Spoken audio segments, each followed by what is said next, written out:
Rekieta. That's the theme of the show. It's Nick. He's late. Rekieta's always late. So Yes, don't worry. true. He'll get here. Perfect. He will Whatever glorify works. us with his new camera. Yes, it will be. I don't know. My camera, except for the depth of field, looks as sharp as yours, and it's a $79 Vitad that Nate Brody gifted me about I don't know, a year ago now. I love that. It looks That's the one good. you have to link, with the light around it, right? Yes, but I never turn the light on because it gives you that circle glow around your eyes, which I don't see any in yours, but drives me nuts. I cannot stop glasses. focusing. Yeah, you see the O-ring, and if they're not wearing glasses, you see it in their eyeballs, and it's like I find it irritatingly hypnotic. Yeah, my light's up there, and if I look up too much, you'll see it. So I have to I have to make sure my head is in the right. But that's the angle where my chin looks good anyway, so it's totally fine. Things y'all don't worry about when you're live, I don't think. I don't know. I have a spot, but I have it tilted off to the side, and then I have another large light up to my right. And everybody's like, what did we just walk into? Hi, everybody. And I have who do we have here? Well, it's kind of like if people don't know who this is, they're probably on the wrong channel. We're live in the green room with all of us as we're just still chatting about our tech setups. Hey, why not share? And besides, Nick's late. So, Viva Frei, how's it going, man? Well, okay, the big news, I'm going to make an announcement sometime by way of dedicated video. I've gone off the deep end, people. I'm going to run in my district as a candidate for the People's Party of Canada in the next federal election. There you go. Yeah, I said I've been complaining long enough, and the joke is that if you complain for long enough and you don't get into politics, people start thinking you're getting into underground stuff. So I'm just going to go the political route. I'm going to run for the country before I run from the country. Chances of success, virtually nil. I like the tagline, run for the country before I run from the country. I said it. I made the joke a while back. Like I can't flee this. I can't give up on Canada before I try to save it. So that's what I'm going to do. But by way of anyone who knows Canadian politics, my district, Notre Dame Westmount or Notre Dame Ville-Marie, 50,000 votes were cast last election in 2018. 554 went for the People's Party of Canada. So I don't even know what the People's Party of Canada is, but I'm here for it. I know nothing about Canadian politics. It's a new party, broke off from the Conservatives. It's the only party in Canada that seems to be anti-lockdown, anti-vaccine passport, anti-mandatory. It seems to be the only party that actually appreciates that you can manage an emergency while still respecting the Constitution, whereas Trudeau and the Liberals doesn't care about the Constitution, and the Aaron O'Toole Conservative doesn't seem to care about the Constitution either. So the naming is interesting, though. It sounds like a freaking communist party just by the title. Yes, it does. So it's like, are you playing a mind game for communist Canada? You figure that the party name will make people just check it off, saying, "Oh yeah, we like that." Yeah, it's the people. People's Party always sounds. I totally agree, and also PPC is like one letter off of CPC. Right, Chinese Communist Party. And then, but then you have the Conservative Party of Canada, which is the CPC, and then you have the People's. I had a PCP joke in there. The People's Communist. there was a joke in there, but no. So that's it. I've. This is as far off of the political edge as I can go. I can't stand what I see anymore. And if nothing else, it's going to be a continuation of, the law that we've been seeing for the last year. So that you got the early announcement. I haven't done the video yet because I've been. Congratulations! Oh yes, thank you. Yeah, thank cool. You. I keep joking. News. People are like, "What party are you?" I'm like, "Purple." I'm purple. I'm in the middle of all of it. And the libertarians would have me, but then they lose me on certain things, like heroin should just be legal. Whatever, it's fine. I'm like, but we don't really. I would be cool with it if we had better healthcare, but we don't have healthcare to take care of the people. So there needs to be a balancing. But I like. The independent party doesn't really do anything. We need a strong third party in the US and we just don't have one. I've named them purple. Like, just blend it together. Like, let's be responsible and respectful and let people kind of live their own lives. Kind of like the libertarians, but without the craziness. So somewhere I just here, Cat Cannon says, I can't bring it with the date. The Cat Cannon in the chat says the People's Party are, quote, far right, aren't they? For anyone who doesn't pay attention to Canadian politics, the leader of the NDP, the New Democratic Party, just said that having a problem with the mask makes you an extreme far right extremist. I mean, this is the level of political discourse that if you don't think you necessarily have to wear masks outside, that if you object to that, you're a far right extremist who's selfish and doesn't care about other people. Okay, anyway, maybe I'll bring some civility back, or maybe I'll just end up pulling more hairs out in another environment that's not law. But we'll see where it goes. I lose my mind over the kind of black and white othering. It's like, if you believe this, then this. I'm like, there's generally more nuance in the middle of things. But nuance is just completely lost. Conversation is completely lost because we've lost the ability to disagree with somebody and be like, why do you think that? I disagree with you, but why do you think that? So help me understand where you're coming from. Now it's like, oh, you think that, death. And I don't understand how we've gotten there. In the early days where I was having a discussion with someone where, it was, these measures seem a little excessive. And it immediately goes to Trumpism. Like, I don't even know how Trump gets into the conversation where talking about lockdowns, you can be anti-lockdown. It doesn't mean you're a far right Trump gun-toting whatever. It's just people have to demonize ideas with which they disagree, and they have to demonize the person who espouses the ideas with which they disagree, because it's the only way to deal with it in today's discourse. It's like I don't want to understand any legitimate points. I just want to hate them and hate their ideas. So let's bundle those two together. The problem I have is we've lost the ability to question, like, without cancellation. It's like, wait, I just have a couple quick questions as to why.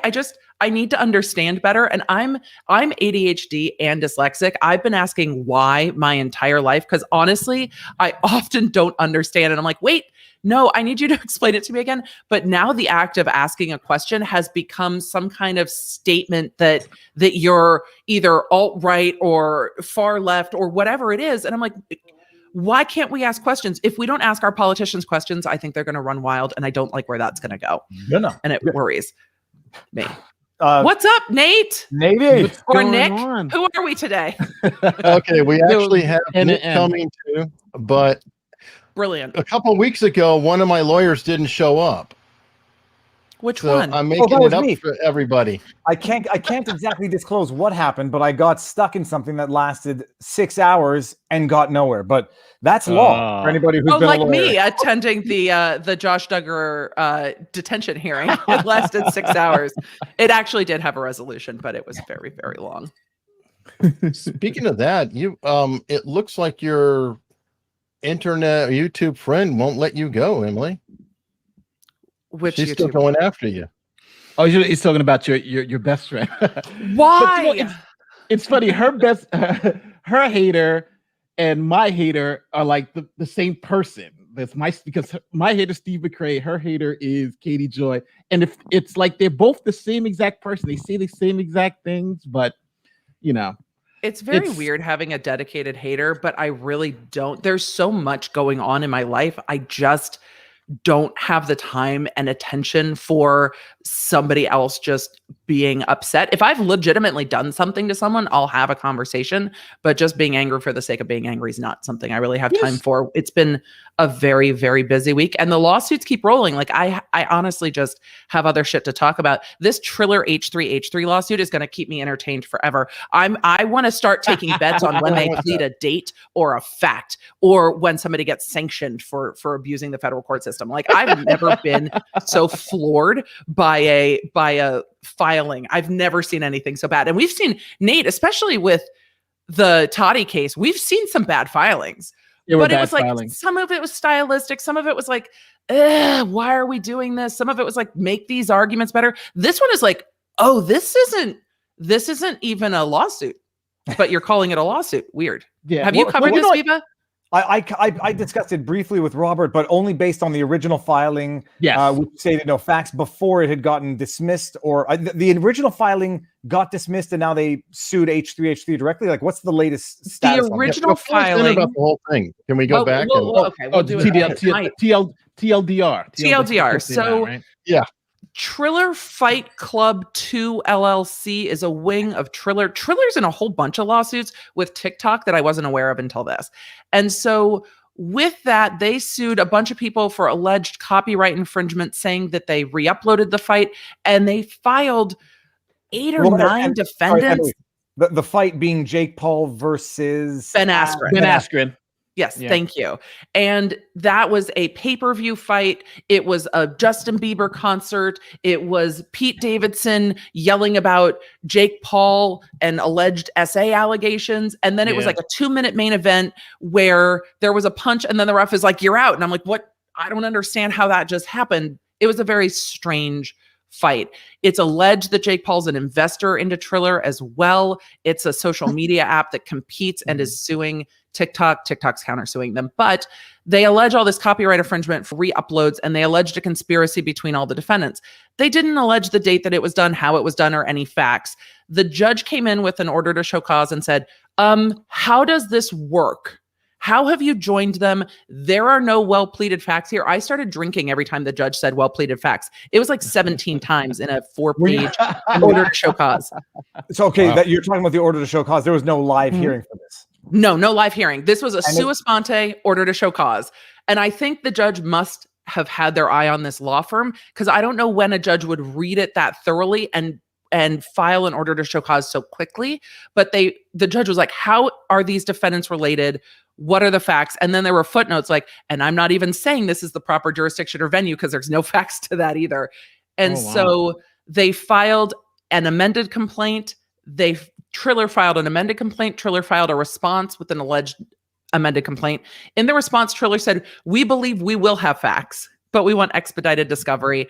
The judge came back and responded, we're not giving you discovery. Everybody's misjoined. We're kicking everybody out but the named defendant. And the judge was not happy with it and made fun of the fact that the fight only lasts 2 minutes. The judge said in like a very sassy sentence, I don't know what damages you're seeking for a fight that happened weeks ago that lasted less than 2 minutes. I don't know what you want with this. So then they refiled only as to the H3 podcast, not H3 Productions, just the H3 podcast. And it's the exact same complaint, copy and pasted. They took out the conspiracy allegation mostly. They left in some of those sentences in other places. They didn't remove much. They allege no facts, no date. And just to clarify this for the people, H3 is Ethan Klein's podcast. On his podcast, he claims to have pirated the stream, and he's glad he didn't pay for it. And apparently, Emily, correct me if I'm wrong on this, apparently he pirated it and then streamed it to the people watching his podcast, which is where they are not alleging the pirating. They're not alleging that he independently pirated it, even though he said I wouldn't have paid for it. But we don't know if that's bravado or if that's true, right? Yeah. But they're saying that he re-uploaded it, distributed it for pay. He played like a 45-second clip of the fight 5 days after the fight was over. So it was already, the results of the fight were already in video on Twitter and elsewhere. They're saying he re-uploaded it because he did re-uploaded it to their channel's back end channel that's private, so that when they link it in the podcast, they can pull up clips and just show those clips. And when he did it, I think it was Keemstar that showed, oh, look, he's got it re-uploaded and it only has 2 views and it was locked. And Ethan Klein went on to his podcast and said, yes, we upload all the clips we're going to use in the show. So if they've come down or if the link's not working, we have them. We don't distribute them. We use them for fair use. He actually had a pretty good fair use. That Matt Haas case that they won on fair use grounds that set some precedent in fair use. So it looks like a fair use case. Well, it doesn't look like anything to me because they haven't pled a date or a fact. What H3 decides to do about it will be interesting, because you could fight this and get it 12B6 dismissed, and then they could refile it, and you could go back and forth in that kind of litigation for quite a while. So I don't know what they will choose to do, but it's one of the most horribly written things that I've ever seen. So that's what it was. Adrenaline. Nick DM me. You got stage fright because y'all got good lawyerly glasses, but Nick doesn't have one. Now he's the odd one out. Mine have gotten crooked because a kid crookified my glasses. But yep, my cat's chewing on the arm of my glasses. I'm gonna need a new pair soon. Yes. In that lawsuit, I think the 45-second argument is one thing. Everybody knows in UFC, especially in the UFC, the only part they do not let you to re-show or show period the knockout, is the knockout. So whether or not I heard, I didn't watch the fight. I did not pirate the fight. I have no interest in it, but I did hear that there was controversy in that it did not look like Jake Paul. It did not look like Askren had been subdued by any TKO when they called the fight and people were up in arms. But agreed. And I watched it on Twitter. And it does not. So the fight's open for commentary. It does not look like he was, to me, and I'm not an expert in fighting. I've watched a lot of UFC. That's really it. But he was back up and the ref's like, no, we call it. Normally in boxing, they give a count and things like this. It was very strange. And a lot of channels commented on it. Because I've seen all of Jake Paul's fights. I've been a fan of this YouTube boxing phenomenon. You're outing yourself here with us. You're ready. Are you ready for the Logan Paul Mayweather fight? Are you excited for the Logan Paul Mayweather fight? I actually am. I've been watching all of these fights. It started with KSI. He boxed some YouTuber. He knocked that guy out. And then he fought Logan Paul, and then that's when it became. Then Jake Paul got involved, beating up KSI's little brother, and then now they're just taking it to this next level. But with this particular fight, I watched the whole thing. The first, they had undercards, but it was just like boring. They didn't set it up right. Where you had like a lot of time with just nothing was happening. They tried to throw in some, skits in between with Pete Davidson. It just, but the fight itself, Jake Paul doesn't fight boxers. He goes and knocks out other YouTubers and people who don't box, right? So the last one, it was the basketball player, Nate Robinson. It was his first boxing match, and Jake Paul goes up there and knocks him out. And same thing with this guy. He's a UFC fighter, but UFC is a lot different than boxing, right? And the specialty for this guy was that he was a grappler. So he wasn't even like a striker in UFC. He was somebody who likes to grab and wrestle you. So Jake Paul, so was a great opponent. And the knockout, like Emily was saying, it was just one punch. The guy goes down, he gets up, and he looks wobbly, but the ref calls it off. Now, the fight was BS. The whole thing was BS. But I think this lawsuit was because they are trying to scare people into either paying for the fight, and they're trying to, and it seems to me they're going after these H3 because they're big enough to say, okay, if we can get them and get a win against them, it's just the publicity of it all. And the law, like you're saying, the lawsuit is shit. But I do want to say it might. I was talking to somebody else about this yesterday. It might be because of the YouTube DMCA rules, where how if you do a copyright strike, then they do their counterclaim, then you have to actually sue them for YouTube to keep the strike live. I'm thinking that might just be part of this whole process where they did all these strikes, and now these people said, well, this is fair use. They appealed it, and now for your strike to be live again, you have to sue. So maybe they just threw out this bullshit lawsuit just to keep those strikes alive. Again, but that's conspiracy. I don't know if that's a fact or not, but it's the YouTube. It seems to be they may be trying to play the YouTube system. Could it be personal, like hatred between Ethan and Jake Paul? Because they talk trash all the time. But Ethan he admitted it in quotes on the internet, so it makes for an easy addition and it makes for a high-profile case. It's a good point, Nate. Sure. I mean, when there is the DMCA takedown counter notice, if you want to maintain it, you have to file suit. But there is. I had an interesting theory. Oh, what I find interesting is that you got guys like Keemstar and other YouTubers who arguably know less about the law. Blowing this up into Ethan Klein might go to jail and he's going to get fined millions of dollars because it's $150,000 fine maximum per upload. But yeah, it's even in the ordinary run of things, you never get, you would get max penalty if it was the most egregious commercialized pirating ever. Never under circumstances. But there's no damages here. Like, what damages could you get? The fight is over. You lost. Everybody paid for it. Okay, I see what you're saying there. Well, in terms of, I don't know, rebroadcast traffic, but the idea is it was the pay-per-view for the fight, but they still own it and they still want to maximize it or profit off it as much as they can afterwards. But it's out there. I don't know. I'm curious about the next fight, guys. I mean, this one will be interesting simply because you have probably the greatest boxer of all time, or really, at least on the short list, going against somebody who's technically not a boxer, but apparently has some talent. Listen. He's got about 50 pounds on Floyd Mayweather and the age too. So Eric, I gotta cut you off. My uncle played in the NBA. He was an NBA player. He actually won a championship, but he was one of those bench players. So he wasn't like a big star, but he sat in the bench. And but he was a pro. I remember when I was a teenager, right? Started talking trash. Oh, I can beat you. I can beat you. He can't really play. And we went out to the basketball court, and some of the other pros were out there.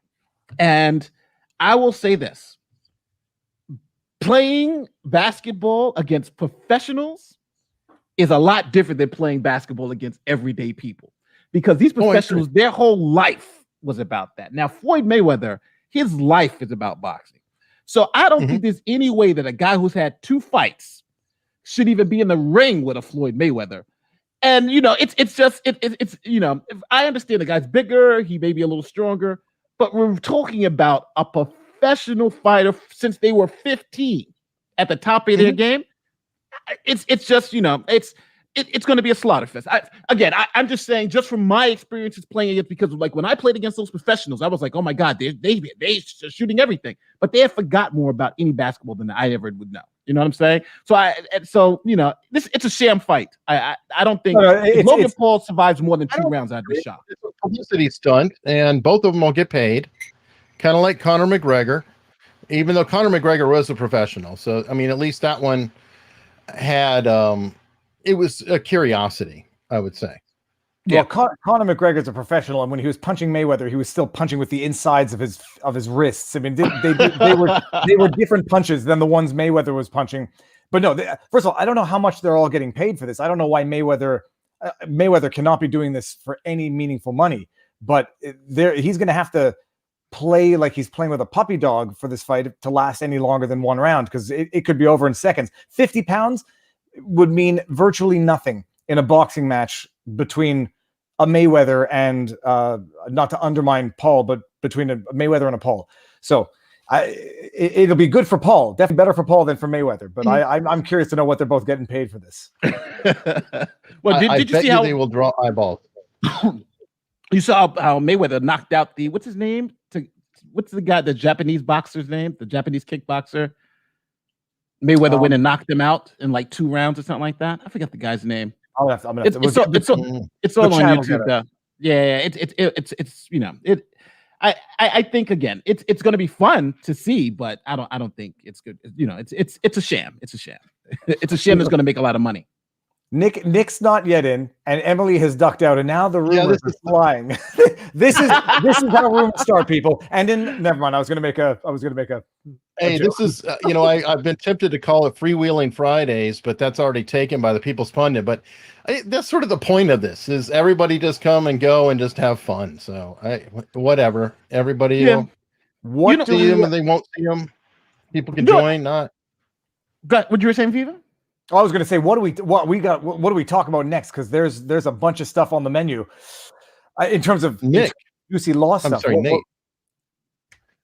Nate has been going after scammers lately. I want to hear about that.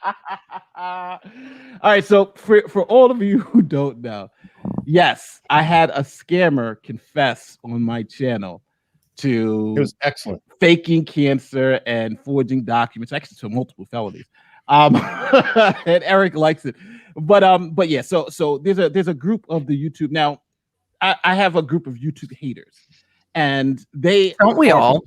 Yes. But they hate me because I call out the scam. So there was a scam that a guy who hates me. His name is Steve blah blah blah. But anyway, he hates me, and he had a fake fundraiser on his channel one time and had a fake email. So they sent me the email, said, "Hey, this email looks fun, but it's wonky." So I sent it to a friend of mine who's at the DA's office, and he does, you know, all that background stuff. And he looked at it, he's like, "Oh, this is obviously fake," and told me. So I exploded that one. That was actually how I met KJP, because that was a fake fundraiser to support somebody who hated. It was like a weird thing. And so that's the first one. Then recently they had another fundraiser for a guy who said he needed rent to be paid. Come to find out, his lease was up in like 10 days, but he told everybody he needed to pay a year's worth of the lease, raised $10,000. And he said he spent the money on Grubhub, right? $10,000 in 2 months, he spent it on Grubhub. Obviously, as a sham, a fraud, the whole thing. So that came out. And then the next one came out was that they had another fundraiser for somebody who faked having cancer. And that was the last one. The woman, she made up fake receipts and everything. So then she came. So after we found out that she was faking cancer, because I called the hospital, you know, I went to, it's funny, my wife was like, it's like you're back at working, because I went back into investigator mode. Okay, I'm going to call a hospital. I'm going to do this. I'm going to look at the receipts. I'm going to do all this just to make sure, because obviously I have some experience doing that. So I was like, okay, yeah, I can easily find this out. So we found out it was fake. She didn't call me because she was afraid that the cops we're going to get involved, right? So, so she calls me and she's like, "Hey, I want to talk. I want to talk." So I'm like, "You want to talk to me?" So I'm like, "Listen, I'm going to tell you, I'm an investigator. I got all this training. I've done all these interviews. I might not be the one you want to talk to," but she wanted to talk. And then at the end of that conversation, she gave it up. And that's on, it's on the channel, but yeah, she gave it up. So was that, and I was curious, did she know that? She obviously knew that she was being recorded. Like, was this an interview type recording? She told me to record it. She told me to record it. Yes, it's a confession and a cry for help, and maybe a hope to attenuate the consequences. You know what the problem was? The problem was that she started off the conversation thinking she can fool me and thinking that she can run the narrative. Eric, you saw it, right? We at the beginning was just a whole bunch of lies. Yeah. But then, go ahead. She shifted around pretty well, and that's one thing I want to cover at the end is if there was ever even a procedure done. So we can get to that, but I am curious about that. But yeah, I mean, it was a typical interrogation, or not typical, and he did a fantastic job, but she's not going to just say, "Oh, geez, you got me." It was like it was a negotiation going the entire time, and Nate would just keep pressing a little bit more and keep being friendly. Oh, I understand. He'd let her answer, and he'd go, "Okay, well, I've got these now. Isn't that your name on the receipt? And by the way, I'm sorry about your sister. I had no idea, so I can see where this would be very personal to you, Nate." Yeah, and he just did a good job of not going straight at her. I mean, he never attacked her. He was always friendly, like, "Hey, I get it. And you know what? I totally believe you. If it's up to me, blah, blah, blah." But yeah, she was playing, in my mind, she was manipulating the language, of course. I do statement analysis. Yeah. There's a lot of chaff and redirect that was in there too. Like, very, very specific. Anytime that something could be seen as not quite factual, even though, the other 20 points are factual, that one may be not right. So she would cling to that and say, "Oh no, that was such and such date," or whatever, that kind of thing. Yeah. And because what happens is with a lot of these, especially when you're questioning someone to try to get a confession, a lot of times it's about rapport building. And that's what they train you for. They train you to have a rapport with the suspect. You want the person to feel comfortable. Like you'll see in the movies, they'll put somebody else, put somebody in the room and put them away from the door. Actually, when they tell us that we want you to put people close to the door. We want you to, because we want to make the person feel as comfortable as possible, right? I'm your friend. I want to help you. I want to do everything possible to help you out of this situation. But the reality, I want you to tell me the truth. And so it was a way of gauging the truth. And I think at this point, this person understood that, hey, we got a serious issue. Because at that point I had all the documents, I had everything. It was did the right. I just needed her to say it, and eventually she said it. So, just to be clear, so everybody, she gave back all the money. I don't know how she got it, but she went to GoFundMe. She gave back all the money. She refunded everybody's money. So she did the right thing at the end, because it was a scam. So, my favorite detective worked residential burglaries in Long Beach, and he would sit down with people and be like, "Look, man, I don't know if it's you. So could you just please explain to me so that I can tell these other guys so that they can understand that it's probably not you?" And people would try to explain away what happened, and inevitably it would be the thing that snares them. And he's like, "Please explain to me that it's not you, because I'm with you. I'm with you." And was just an unassuming, friendly guy. The confessions that he would get were just fantastic. And it was not the guys who came in hard charging that got that out of anyone. It was always the friendlier, the least assuming, the sit and listen, like, "Tell me, how are you? This has got to be stressful for you. So we're so sorry. We won't be here long." It was the different types of interviewing techniques. It's very true when you say you catch more flies with honey, because it's definitely been my experience as well. Well, Nate, television helps you out if you think about it, because they always go for the table pounding. "You will tell me," and so the people walk in, suspects or whatever, and they're like, they're waiting for the bad cop to come with the good cop, and they're already out of sorts, so they're nervous, they're hyped up, and then somebody comes in who looks like an accountant, very low key, and it's just like, "Hey, you doing okay, man? You want to have some coffee? Let me get you. We got a candy, machine down the hall. Are you hungry? Oh, how's temp, and really comforting in this stressful moment. Yeah. I'm sorry, Yeah, David, because go ahead, don't- man. And then Well, don't forget too, especially when you're doing an interrogation, like in this interrogation, for instance, the person wanted information from me, right? And that's kind of the way it's always put, because that's what people really want to come and talk to you, because they want information from you. But to get that information from you, you kind of, you use that to get information from them, because at any point in time, especially a lot of these interviews where people confess, they can walk away at any time. At any time they can say, well, I'm not talking anymore. But they feel compelled to convince you that they are a truthful person, that they're a good person. You'll hear during that interview, I'm a good person. I'm a good person. I wasn't trying to scam anybody. And the more they try to convince you, the more we get to the truth. And that's what you want. You want, the number one, the biggest rule in interrogation, keep them talking. Always keep them talking, because the more they talk, the more you're going to have them. So. From a purely scientific point of view, by the way, people, I've done the experiment. You actually catch more flies with vinegar than with honey. If you put a little vinegar in a saran wrap and poke holes in it, that's how you catch the fruit flies. Vinegar or wine. Vinegar works. Really? But now, Nate, so what is the next step? Like, what happens now? She gave back the money. Was she getting sued, or was it just a fundraiser that she scored some money on and got stuck with? Well, some people wanted to because we reported to the police at first. The police got back, GoFundMe got back. It was, we had all the evidence. It was an absolute scam. But during that interview, I told her if she would come clean, which she didn't, but she did come clean. But she kind of was saying she did have cancer, but eventually she came totally clean and gave back the money. So since I am not a law enforcement officer, I am not in this business to be putting people in jail and to do all that stuff. So on my end, it's over. If anybody else wants to report it, let them go do it. So I'm not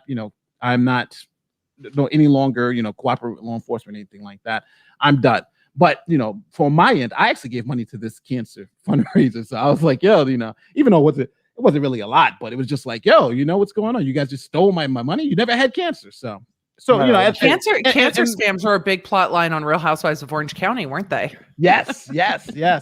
I'm shocked that I know that, but yes. Nate's a Housewives fan, just like me. I had two people in the practice of law tell me they had cancer when they didn't, and one was a lawyer, and that is among the dirtiest things to exploit as far as sympathy points go. It's terrible.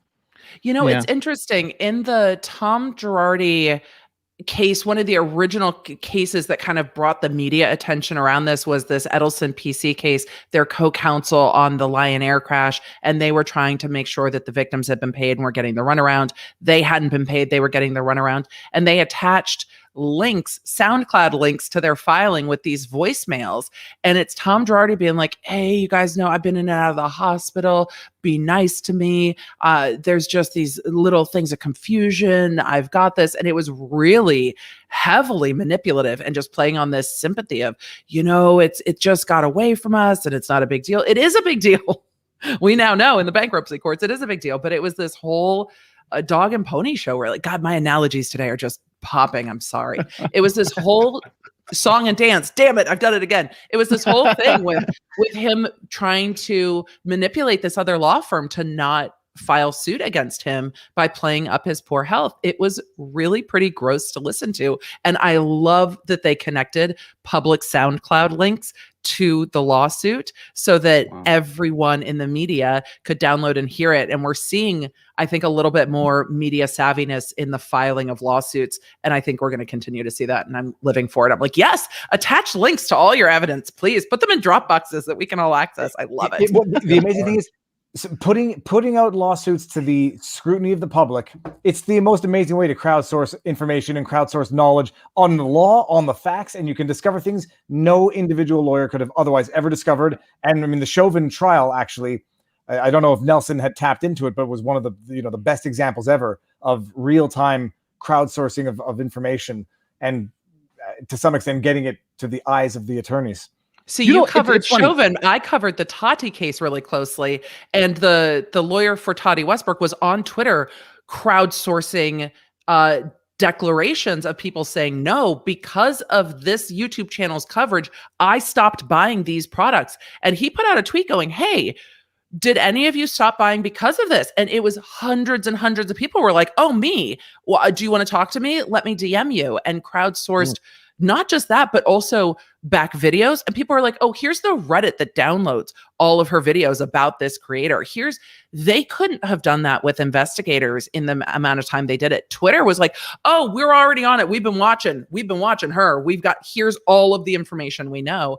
And I think we're going to start seeing more and more of that, because the Chauvin case is another great example. But isn't that how they found the juror with the shirt? That's exactly Twitter? how they found the juror. Right? Well, he They're talked like, to the media. Yeah, isn't this guy on Facebook? And somebody pulled up. And the weirdest part about that juror thing is his podcast, because we were looking at it the other day. This guy said, all right, so for those of you who don't know, the jurors, he says he had the shirt. He was going to the march in Washington, and he didn't even realize that he even owned that shirt, right? I never saw that shirt before. It was a shirt I just wore for that day. But we found on his podcast, he's on the podcast with the shirt, with the same shirt on that he never remembered wearing. So it's just like, that was the same day, Nick. That was the same day, right? No, he just forgot a day. A day, right? Oh my god, it's an amazing thing. It's how they found the Brandon Mitchell guy in Chauvin trial. It's how they found Tamika Hart in the Roger Stone file. Yes. You cannot hide from the internet. There is a risk of misinformation on the internet, doctored images, fake tweets, deep fakes. The deep fakes is still, we're not at plausibility level on deep fakes, except for Jordan Peterson's 12 rules. There was a really hilarious deep fake about that involved. There's that cheerleader case going on. There's we'll talk about it in a minute, but yes. So all that to say, it's the crowdsourcing, but then they lie, and then you can get information on the internet. Yeah, I've never seen that. I didn't know it was it was not a police brutality protest. It was Martin Luther King Jr., except they had the family of George Floyd speaking at the rally. Oh, I'd never seen that shirt before, except you wear it during your podcast. And I'm not an activist, except for I've said previously, the ends justify the means. Basically, it's a glorious thing, but everyone has to remember the internet is forever. The internet never forgets, and you can't hide from your history. Because the maneuvering is in public. I love that because think about it. Everybody is tweeting out, which is 100% public. Everything that's going on is being retweeted and all that. That somehow that feels transparent to me versus sneaky things in at the last minute. Everybody is able to judge it as it comes through and see things. And even the deep permanent record. Yes, and even the deep fakes are found out pretty quickly because there's 1,000 pros that are on there going, nope, look at the light angle on that. Look at this right here. This is wrong, and you've got all the experts in the world on hand, and they'll immediately pile on it. All the nerds that are out there. I'm waiting for all of our tweets to be blockchained, all of the photos you post to Instagram to be blockchained, and then you'd know if anything was manipulated. If it's all just blockchain, and then you can sell it all as NFTs. But if it's all just blockchained down the road, everything is like automatically authenticated when you send it with all that information, and it's very easy to tell if it's manipulated. And I think that's the way we're going to end up going, so that things are authenticated as they're done. And right now you link it back to the phone and you link it back to IMEI numbers and times and stuff. But I think we're going to start seeing more of that. And there's actually moves to do that in trademarking, is to start having some blockchain technology within intellectual property rights. It's going to be fascinating how technology changes, particularly law and the way we do things in law. But Nate and I were talking about this a little last night. With your phone on you, anything you do is going to be tracked, logged, monitored. We know where you are, when you are, how you are. There's no getting away from it. It already is. It's not going to be. Yep. It's been going on for years. But yeah, great point about the blockchain. The other issue that comes up with this is part of the reason I don't want the censorship. Just let it out there. If it's something that's obviously a crime, which to me, there is a separation between protected speech. There you go, Nate. Criminal speech. And a call to action or something like that, which would not fall under protected speech. No, you talk about anybody who knows Gad Sad, and if you don't know Gad Sad, go follow Gad Sad. But he got suspended or whatever from Facebook for reposting a tweet from a Pakistani actress who basically posted a tweet of a fake quote of Adolf Hitler. About why I won't even say the tweet. You can go look it up. Gad Sad posted on Facebook to show how terrible this is, and Gad Sad gets suspended from Facebook for violating Facebook's terms of service by posting and critiquing on an anti-Semitic tweet. It's the censorship. I believe it is strategized censorship. That it's done for a specific reason, and it's I think they're doing it for reasons which are political reasons, but whatever. But the idea to censor stuff off the internet that is not criminal conduct, totally counterproductive, and actually only exacerbates the problem, which is why I think some social media platforms are actually doing it. But my concerns are, where do we bump up against companies and private companies' rights to be like, no, you can't say that, it's attached to our company name, and how big these companies have become, and if that's no longer a concern for the company's autonomy, because you have companies that can say, no, we're not serving people, no, we're not doing this, no, we're not doing that, and that's what Facebook's trying to do. No, we don't allow this on our platform. I wish they would be more upfront with it and just say, no, there's shit we just don't like, and we're not going to allow it on our platform. At least that would be authentic and transparent. But I think they've become too big to fall back on that. But it always is that bump up of, well, where do you protect the brand? Where do you protect the business? Where does YouTube protect its creators by getting rid of other creators that are problematic? It's an interesting push-pull to me. It's so much cleaner when it's the government acting. It's so much more interesting and I think nuanced when it's private companies interacting. Yeah. But these private companies are so prolific. Where else does speech exist anymore? But if not on the internet. But sorry, I do want to. No, but I agree with you 100%. But I do want to make the claim, when we say censorship, generally when people think of censorship, they're thinking about government censorship of private individuals. But that's not what we're talking about. We're actually talking about private companies. Instead. Yeah, we're talking about private companies saying we don't want. And I wholeheartedly agree with Viva. Right. I think the problem isn't censorship. I think it's in the messaging. I think Facebook wants to tell you, we let all ideas, we're equal, conservative, liberal, but in practice, that's not what they're doing. And I think that's where you get to the fact where I think, because I think Viva's argument about them not upholding their what is it? What you make a contractual argument. What's that contractual argument you make, Viva? Oh, geez. You make an argument like there's a contract, like they tell you here are the rules, but then they violate the rules and stuff. I'd say deceitful business practices is what yes, that's it. And so I think that's more appropriate. But it's just unfortunate because just like when YouTube had that video we all watched. Remember that time we all watched the YouTube video where they're like, even if you are off platform and you do something not on video that has nothing to do with YouTube, because you're considered a YouTuber in any way, if we find out, we can throw you off the platform, right? Because you can affect our business model. And that was the other guy, the guy who that just was thrown off YouTube, the Dobrik issue. Yeah. Well, demonetized. He wasn't thrown off. Dobrik and James Charles both were demonetized for off-platform alleged conduct, and this also concerns me. James Charles admitted to some of the stuff in videos and in tweets, but David Dobrik, and I don't like David Dobrik's behavior. And for those of you that don't follow, David Dobrik posted vlogs with the Vlog Squad. There was a vlog where young women were intoxicated and or plied with alcohol for the point of becoming intoxicated. There was unwanted and allegedly forced sexual conduct, not by David Dobrik, but by one of the members of the Vlog Squad. And he posted the vlog on it, took it down later when she asked, and an Insider article came out exposing kind of this toxic environment of the Vlog Squad and what this other creator had done. And David lost all of the sponsorships, all of the business sponsorships. He had to leave partnership with his app that he had just launched. The massive financial fallout. But at the end of the day, yes, he facilitated the environment. He's not criminally liable for anything that happened there, in my opinion. And those things are still allegations. They have not been proved in court. And so I don't like what David did either. And I personally think he sucks.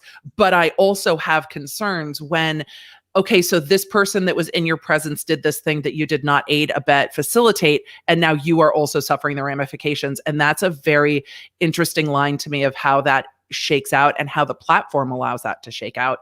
Because at the end of the day, he uploaded a video that he had consent to upload. Yeah.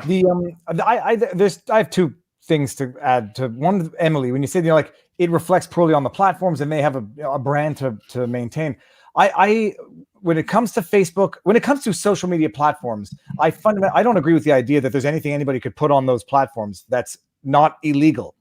And even if it is illegal, it doesn't compromise the brand of Facebook, YouTube, or Twitter. Everyone knows that they're mere platforms, they're conduits. So it's not like Coca-Cola having a CEO who Right.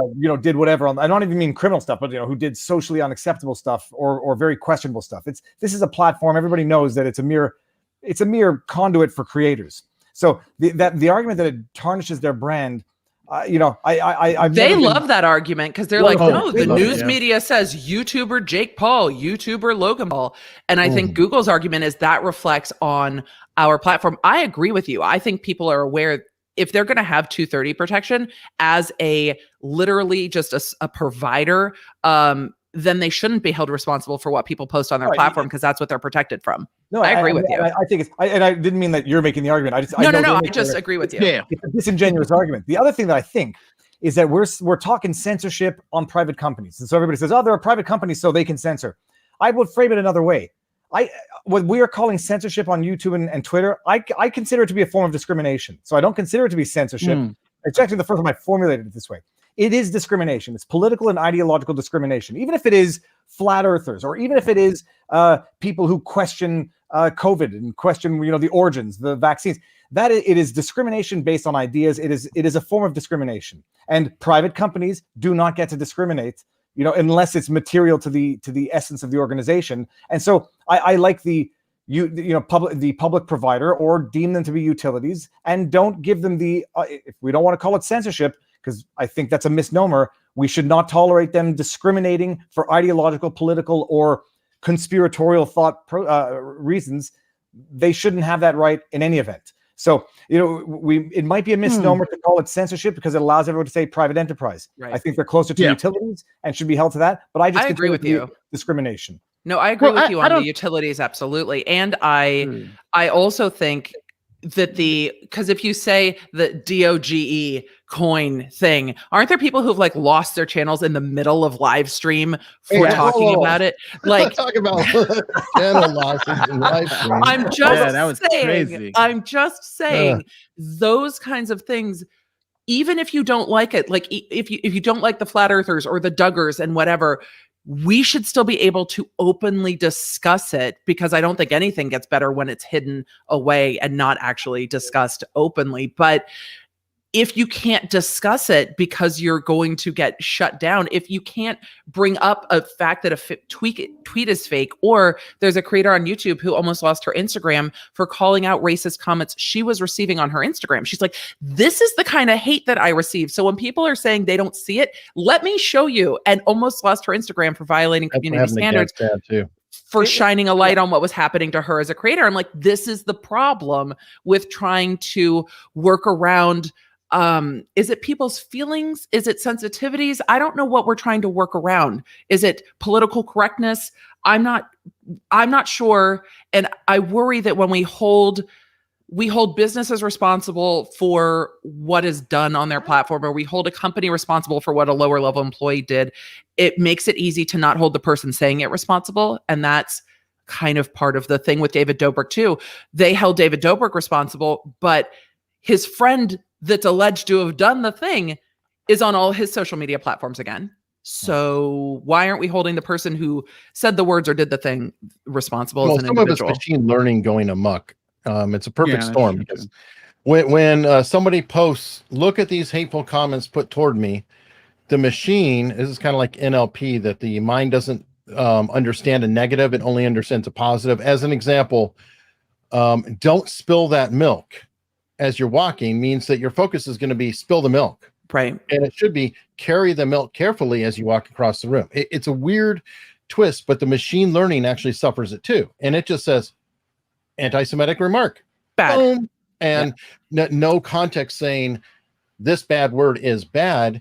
And then the problem is that's machine learning, that's excusable. But then you have the morons. And by the way, that's probably a slanderous term now too. You have the challenged people who are looking at this material and going along with it. Like, they don't seem to have the foresight or understanding to go beyond and understand that Eric, speaking against it. They have people with literally with checklists in countries that are dissociated from the country of origin of the issue. They literally have a checklist, and if the words are on the checklist, it's confirmed on manual review, even if it's an actual manual review. Yes, I got at least two.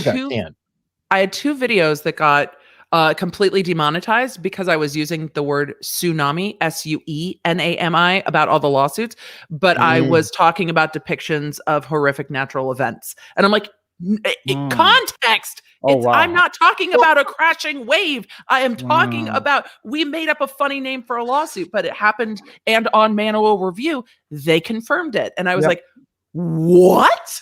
But Nate, I cut you off earlier. I'm sorry. Because I was in mode, because it is frustrating. If you let them be utilities, then they can't discriminate, which is a great point, Viva.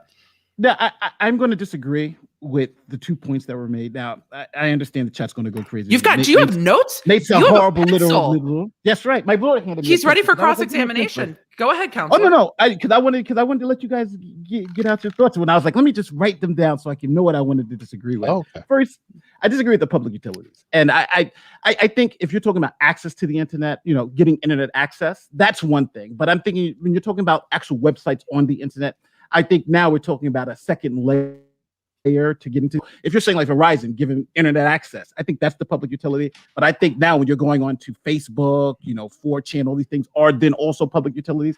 I think the argument fails at that point. But again, that's more of a nuanced argument. And the second thing, you have to have social media. I've got a question on that. If you've got to have social media to apply for a job, if you have to have social media like most of my kids' school stuff, you have to be on Facebook to be in the Facebook groups to learn about what is happening on school. Like these are things that you have to be a part of. Viva, are you proof of lifing over there? I can't even see it. Says water. I just want Nate. I sorry. I took a note so I don't forget either. But Nate, saying it's not a utility is like saying someone doesn't need to be connected to the city water line because there's a river down the street they can go walk to get their water. So like social media, YouTube, Facebook is the main city water line. But that house, we're going to cut it off from that house because there's a pond down the river. He can walk a little bit longer to get his water. I think we can accept that they are utilities for public speech. And I mean, I think we can, but I think they are effectively public. Let's extrapolate on that, Nate. All right, okay, you can use the internet, but you can't use Google or Bing. Yeah, there are millions. There are millions of websites. I'm saying you can have. Okay, Nate's like, go. What's wrong with you? Yeah, my access, my understanding is public utilities access to the internet, right? I think having access, high speed, quality access to the internet is one thing. But when you start talking about individual websites on the internet, making them public utilities, I think the argument just fails. I think access to the internet is one thing, but then I'm talking about, then saying Facebook, for instance. Now, I do understand the argument that there are some places that require you to have, certain Facebook or whatever. That's I understand them say that they are public utilities in the same sense as the electric company. And like with Viva's analogy, Viva's analogy seems to be, with the whole, with the electricity, it's like, I should have the electricity coming to my house is one thing, but I can't then call my TV a public utility because it uses that same electricity. It's a means to an end. So again, I understand it's not a popular opinion, but I just don't really see it. Like, Marshville, Alabama, right? And Marshville, Alabama, that's the public town, right? The towns, the streets, the sewers, those things are public utilities. Maybe there's an argument that a website can be a public utility, but I just don't see it. Well, Nova Zero said in the chat, kind of like common carrier. Yeah, that's the no. Here's the issue of the network effect, Nate. Have you read? I mean, okay, I'm coming from the IT side. Okay, so that's where this gets a little bit more challenging. But have you read up on the network effect? Do you know how some of this breaks down? There's essentially a point where you cannot get any kind of competition because the private business, be it a railroad, be it whatever, does control everything. So we can go into antitrust or whatever, but in order to get oil at one time, Standard Oil, they bought the trains. They locked it down, said nobody else can put the oil on the trains. This isn't that different when you're talking about such a massive institutional situation like YouTube compared to number two. Go ahead and tell me, just go to Rumble, go here, go there. They're not the same. They're not even close. It's not even a fraction of a rounding error. You don't like Twitter? Go to Parler. Oh, what's that? Shut it down. The utilities shut it down. They shut off the water to Parler. And that's the thing that's so interesting to me is when you look at you've had the fact that government has protected big tech to become what it is. They've allowed them to go on for years with anti-competitive practices. They're finally trying to put the shit back in the horse, which they're not going to be able to do. And so they've protected them with Section 230. It's like, okay, well, if you want to protect them this way, then we have to hold them to it. If you can't allow free market principles where if you discriminate against me, I can sue you. If that's not the remedy, then there has to be something else. Because right now we've got this weird hodgepodge where it's not quite private industry because it's protected by 230, but it's not quite a utility because it's still considered private industry. And I don't think you get to have it both ways. Either I can get a class action lawsuit and sue you for discriminating against me because of whatever, or you can't discriminate against me because you're a utility and there's just some basic protections in place. I just think the problem is trying to do a hybrid of it, and that's no longer working, especially with all the new terms of use saying you can't even bring a class action lawsuit. So what? You want me to go sue Facebook, me and my resources? Oh, okay, sure. That's gonna happen. So how can you make change if you can't sue them? Well, then, because there are a couple of different arguments. First is the antitrust argument, with like Standard Oil and AT&T. Obviously, they were the only people who had phones, right? You can only get your phone service from AT&T. Yes. So natural monopolies, right? Facebook was a natural monopoly, right? They took over from the other monopoly, which was MySpace, and then they had a better product than they now. And and even AOL, and now we're not talking about it. But I don't think we could have gone back and made the argument that AOL was a public utility, right? Because there is no more AOL, right? We don't need it. So just let me finish. What I'm saying is that the landscape changes, and I think Facebook now is being sued by the Justice Department because they are trying to keep their monopolistic status and actually have it both ways. So I do agree with that, and I do agree. Facebook and Google have these monopolistic tactics they're using to keep an unnatural monopoly. That's true. I agree with that. But I disagree with the fact of calling them a public utility in that sense because of the reasons why I'm just saying before about like with AT&T. The second thing is that I do agree with this because we've been talking about you can't discriminate. But we all know there are some forms of discrimination that is legal. The government can't discriminate for certain things, but people have the right to discriminate. I can discriminate versus people coming into my house or even doing business with people, right? You have Christian websites that discriminate against atheists, right? It's a fact of life. And I think the discrimination argument and the reasons why even the government allows you to discriminate. You can't discriminate based on race, sex, gender, those things. But you can discriminate based on political ideology. That's something that you can't really get sued for. But now flip it back to what Emily was saying about 230. 230 says you can't discriminate based on this. I think Facebook and YouTube and all of them have been. So I think that's where the crux of this is going to the 230 argument. 230 should be reformed to not allow that. But I think these other workarounds, calling them public utilities and the antitrust thing, I just think that goes too far. I think if we just focus on the antitrust, 230. Hold on, antitrust on Facebook, definitely. Well, antitrust on Facebook and Amazon definitely need to go down because they've already killed the mom and pop shops around the corner. Speaking of Amazon, for an example, Amazon, everybody forgets about the main money of Amazon, which is S3 and web services. Yes. Well, guess who's on web services? Every freaking startup out there. Amazon, except for Parler. Yep, Parler, whatever. And they look at all the traffic that's coming in and they say, oh, look at that. Ring doorbell gets a lot of traffic. Buy that company. Or, oh, look, this product is selling well. Make your own generic copy and slide it in there. Now this could be argued, hey, every stores have their own brands. We have no problem with that. So I understand the counterpoint. Difference though, when I walk into a store aisle, I can see all the products along that aisle at the same time. Whereas if I look for something on Amazon, they control the search and the results and what I actually do see, which massages it out. By the way, this brings us to Google and Kayak, another problem. And then you have Facebook that is exacerbating things by not only having Facebook, but Instagram and locking people in. And when they're not, they're in collusion, if not directly, with Twitter and everybody else to make sure that it's only oligopoly. Go to hate. The government allowed them to buy Instagram. and is now trying to unwind it. Yep. It's like, oopsie, all of it. Sorry, Viva, go ahead. No, here it says, Hayes says, Nate does have a point. Society does not rely on Twitter, Facebook, etc. Wrong. The government uses it as utilities to reach the masses. They have official government accounts. They use it pretty much as their, albeit if not exclusive, most effective ways of communicating in cases of emergency for political purposes. I can't think of anything that's more of a public utility than the way it's being used now than Twitter, Facebook, YouTube, and Google. Well, hold on. If Viva, Twitter to was that gone point, tomorrow, though, if Twitter's gone tomorrow, we would almost not skip a beat, though, right? If Twitter's gone tomorrow, if the electricity if Twitter's gone tomorrow, does AOC win though? AOC is a perfect example of that, because between Twitch and YouTube and Twitter, that is how she was able to run her campaign and really become like a political social media influencer. And that is a direction that's allowing people access to campaigns. If you want to do a grassroots campaign, nothing is cheaper than hitting Twitter. It's cost effective and it allows people to get their voice out there, but it's hugely important to political speech.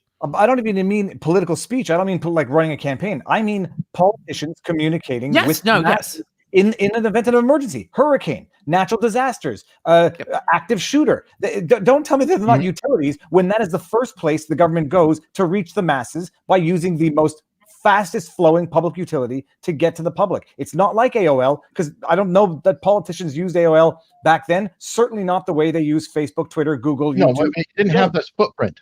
The internet wasn't as important at the same time, Nate, during AOL, because I went in that time. So it's like, they had a majority of the internet, but majority of people were not on the internet at that point either. So it was nowhere near as big of a deal. And by the way, speaking of speech and politicians getting the word out, how is it that a judge can rule that Trump could not block people from his Twitter because that was important public information, but at the same time, Twitter could say, okay, I'll just block it all from the whole world.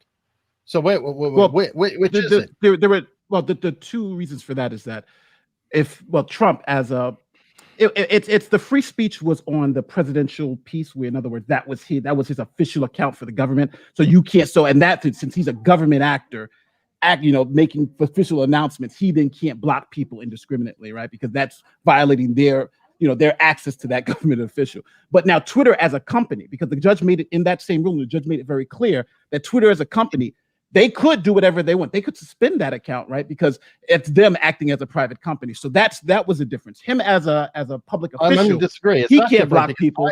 But the platform that because he can choose to use any platform. Right? He could have used Bang Bang Boom for that. But if he was using Bang Bang Boom, which didn't have that same thing, and violated their terms of service, then Bang Bang Boom could have removed them too. So that was the difference with that. Okay, hold on. Somebody has to speak now about. Oh, I thought you said 1 o'clock, gentlemen. No. Wait, where's the fancy new camera? Why are you not in 9K? Oh, because it's long story short. I don't have the image cropped. Normally, I have it cropped in my Streamlabs, and so if I put it on now, it would look it's from far away. It's a mess. I am very sorry about being late. My wife was supposed to wake me up. He blamed his wife. Oh my goodness. The chat was like, Rekieta is asleep. Rekieta is asleep. Rekieta is asleep. Oh yeah, I'm asleep. Wait, but you guys started an hour ago.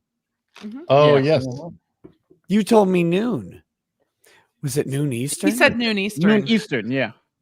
Oh well, then there was no way I was going to make it on time. He takes back blaming his wife now, people. It was just it's still her fault. I mean, Yeah, you're an hour. Well, at least we need to get a live stream of someone from Newfoundland where they're on like a half an hour time zone difference from the rest of Canada. That'll really mess with everybody. Yeah. Wait, what, Viva? Half an hour difference? Let me make sure that this is. I'm woefully uneducated. Clearly, Newfoundland is on a 30-minute different time zone. Oh my That's God. wild. How do you catch a flight? That would make me crazy. Let me just that would be my excuse for work. I'm on Newfoundland time. Yeah. We have really 3 main time zones in the U.S. and I fuck it up all the time. If you come to me with Mountain Time, I can't talk to you. Well, go Arizona time. Canada is in the Newfoundland time zone, 3.5 hours behind Greenwich Mean Time, which means standard time is 30 minutes ahead of the Atlantic. I mean, I remember I went to Newfoundland. I drove to Newfoundland from Montreal to St. John and back. And yeah, the time zone, I mean, we didn't pay attention to it because we were just driving all day anyhow, but 30 minutes. That's wild. That's I wild. feel someone says they feel called out by Viva. You got a Newfie in the house. Newfoundland. No. Somebody feels personally attacked. Newfoundland is He came with you. It's among the most beautiful places I've ever seen. I haven't been everywhere. It's almost as beautiful as British Columbia, but in a different way because the mountains are much older. They're much flatter. I went to Grossmore National Park, which had these tabletop mountains, which are as old as any mountain range on Earth, which is why the tops are totally flat. Glorious. The island is one big rock, and as you drive through from Port aux Basques to St. John's, it's literally rock, and the water ponds that accumulate on the island are just because the water doesn't go through the rock. It's totally surreal. Beautiful place. Nick, you missed us talking about whether social media platforms were utilities or not and how they're allowed to discriminate against people. So you came in at a perfect time. Oh, Yes, you yay. It's so much. I love social media companies. They're my favorite people on earth. Bow to the Well, tech Nick pros. and Nate can go at it for a little while because I know that they are on different sides of this one. Oh, no, I don't think they're public utilities, though. You're wrong. I'm wrong. That's why they put us together, Nick, because we don't. Think but I do want to make it very clear. I do think there's a problem, and I do think what's happening, especially with 230, is the problem. And if you're going to give them immunity for 230, they shouldn't be able to discriminate against political speech. I think that is something that we all can agree on. But I just don't buy into This is what I think people don't understand, and what I love about getting lawyers together is we can all agree that there is a problem and that we want to fix the problem, and then it will take us 9 years to decide the best way to go about fixing the problem and what the adequate solution is. But it's a fun conversation for everyone involved going, oh, interesting. Oh, what about this? How do we fix that? Because we all agree that there's a problem. And I think where that gets lost in, I hate to say the civilian population, but like the legal muggle population is it's like, wait, you can agree there's a problem and not agree on the solution and still have a conversation from there. Yes, that's where the conversation starts. Define the problem, then talk about the solutions. And not just that, I agree that they are not currently utilities. I'm just saying this is the argument I would raise to argue for why they should be treated as utilities. It's like, I'm not stupid. I know what the law is. I know what the problem is. Abolishing Section 230, I think I've come around on because I can see now almost that is what big tech wants, because abolishing 230 is only going to financially pinprick the monopolies, but it will financially cripple the smaller up and starting startups. Oh yeah. Yeah, and that's a problem too. Yeah, and I've come back around that. I'll give credit to Styx Hexenhammer 666 if anybody knows him. He made the first argument that I heard to that effect, and it's compelling. If you abolish 230, you're only going to put out of business all the competition, and the Googles will pay their $1 billion fines and move on. So it has to be something else. And I don't think abolishing it works either. I just don't know what because if you treat it like a free market, you have to be able to sue over it. So if you can't sue over it, if you're discriminated against, if there's no transparency in it, then what's the next solution and how do we get to the next solution? And that's kind of where we were. Rekieta, what's your solution? Well, I like where Thomas is going with this. And that's not the public utility route, but it's something akin to a common carrier. And he likened current social media services to telegrams, which telegrams are delivery of communication. We've decided to give them immunity from defamation actions unless they have actual knowledge of defamatory statements being delivered, which the only thing I can imagine would be literally the presentation of a court order saying this is a defamatory statement. So but in exchange for that immunity from defamation, they were required to take all comers. And I think this is the thing that blows my mind about this is why we tolerate the idea that someone can be permanently banned from any platform when we basically don't allow that anywhere in society. I mean, there's an idea. I remember as a kid, right? Like you go in the grocery store and they'd have like 8 pictures up on the wall of people who are not allowed in the store. but that's largely gone. I mean, that was the day of the mom and pop grocery store. Now you're not going to go into a Kroger and see a list of 30,000 people with their picture on the wall who can't go into Kroger. I worked retail and we had lists in the back when I worked retail. And there was that woman who got permanently banned from Walmart for stealing one of their motorized shopping carts and drinking wine out of a Pringles thing. So Nick, hold on, Nick. Are you a gambler? Because you know the she's black a hero, books in but Vegas, she was right? The black books in Vegas. The black books where if you're in that black book, you can't go to any casino, even if your crime wasn't in that casino. They ban you from casinos worldwide. So we do. The answer is, ban people from forever.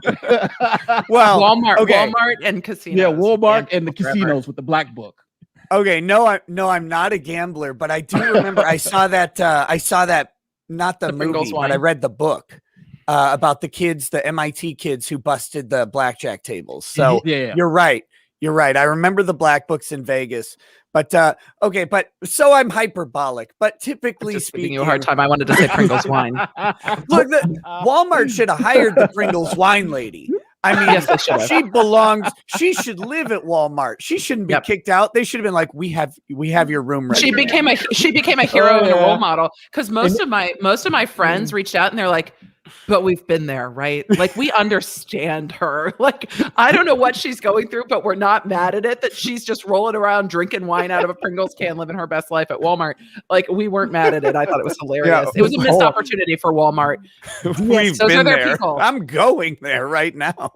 That's Walmart's target audience. Oh God. DSWP says the LCBO, which is the Liquor Commission of Liquor something of Ontario. It's the Liquor Commission of Ontario has a giant photo of David Menzies in every location banned. I don't know if that's true, but if that's true, that's hilarious. But Nick, you don't need to have the pictures on it anymore. You're gonna have a QR code to see who's banned from entering any store now. It's gone. It'll go. The discrimination and the banning is going to go digital, and you may not even know. It might just automatically upload to your phone, and when you come in there, if you ring a bell, recognition, dude.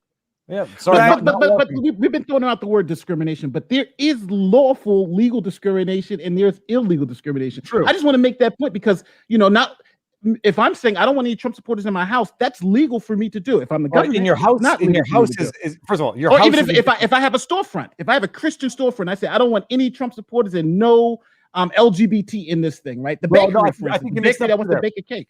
I think you mixed up too, because the religious organizations have certain exemptions. People don't agree with them, of course, but they do, because I don't think a religious organization could ban on political. Well, you could ban on political reasons because political ideology is not a forbidden form of discrimination. Yes, but correct. The discrimination is lawful when it's justified by the essence of the institution or the requirements of the position. So yes, we agree with that. But I think they need to add political. That's where you get into collisions. Yeah. Interesting. The California Human Rights Code, which would encompass Twitter, does actually prevent discrimination based on political viewpoints. It's in their Human Rights Code. However, that, as far as I'm aware, has only been applied to people who are opposed to, the political viewpoint that cannot be discriminated against is people who support gay rights. And that's why the code was written. That's how the code has been enforced and implemented. People have tried to get other political viewpoints to be recognized as political discrimination unsuccessfully for years. The only reason I know this is I was covering the case of a guy who was banned from some convention based on his political views, and he was suing that convention for defamation and stuff like that.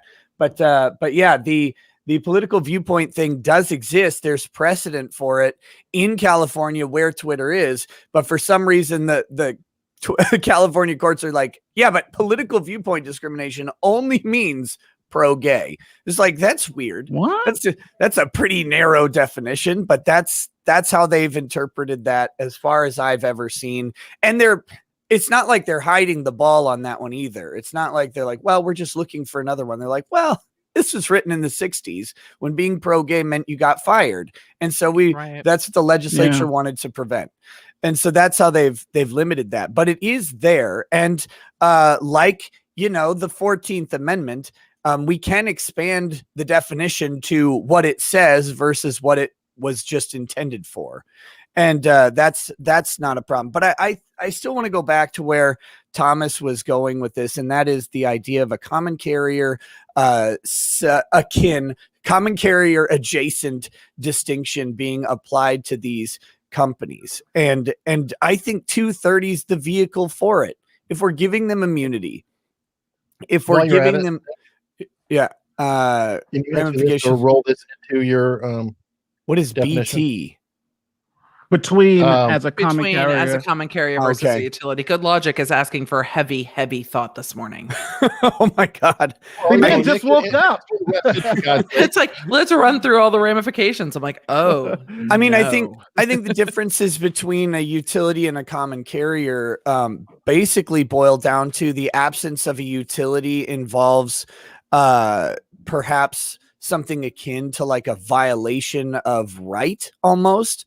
Whereas a common carrier is something that doesn't necessarily have to be available to everybody, but it just has to accept the people who are there. I don't know if the legal differences in a social media platform are going to be practically different in those two distinctions, because social media has ubiquitous access all over the globe as long as you have an internet connection and you aren't, well, I guess if you aren't in China, but other than bridges though, and part of his when he wrote it out, that you don't have to use that bridge, you can go swim across the river, but the bridge is important to us. So I'm just saying, so that kind of gets into a utility aspect in my mind, or slightly, I don't know. But he wasn't Thomas wasn't saying that that social media companies, I don't think he was comparing them directly to bridges. He was just mentioning the idea of the absurdity of saying you can just you're not allowed to have access to everything, or I'm wording that wrong because it's the morning for me. But he was saying the idea that you have a right to travel, but you don't have a right to go across a particular bridge. It's like, yeah, you could swim there is an insane idea. And but we actually hold on. Can I make a point about that? I disagree with Thomas on this point, because if it's a private, if the government built that bridge, yes. If that's a private bridge, if I own that bridge, right, and I own the land on both sides, then I should be able to tell you, no, I don't want you walking across my bridge, right? So I do understand Thomas's point, but I still think if you you can make the distinction between a public bridge and someone who owns a private bridge, right? My private bridge, I don't have to let you cross. If I now have to let you cross. You do if the person's enclaved. So if there's, I think they were going to confuse the analogy on the private public, but we're talking about infrastructure, and you're talking about things that are intended for the public to use. We're not talking about a private bridge on somebody's remote desert island. So you're talking about utilities. You're talking about things that were set up specifically for public consumption and public use. So but I'm talking about public bridges made by the public, right? Public funds went to create that bridge, but versus someone private owning land and saying, I own this bridge. I think those are two separate things. And I think and I think the people who own the private bridge have access. They don't have to let anybody cross that bridge if they don't want to, right? And that's when I'm trying to make the distinction. I do understand there are exceptions to the rule, right? Obviously, if you're in an enclave and it's the only bridge out, then maybe you can make an argument. But I think the fundamental principle is the same. Private versus public. And I think that's what the companies are hoping for, right? They can muddy that distinction. We really public as a thought process. Yeah, we want everybody can say whatever they want. But really, when it comes down to it, we really don't want this type of speech. So we're going to say we're private companies. And I think that distinction is what we're all arguing about. And I do want to say this for the chat too. We all agree that what's happening now is wrong.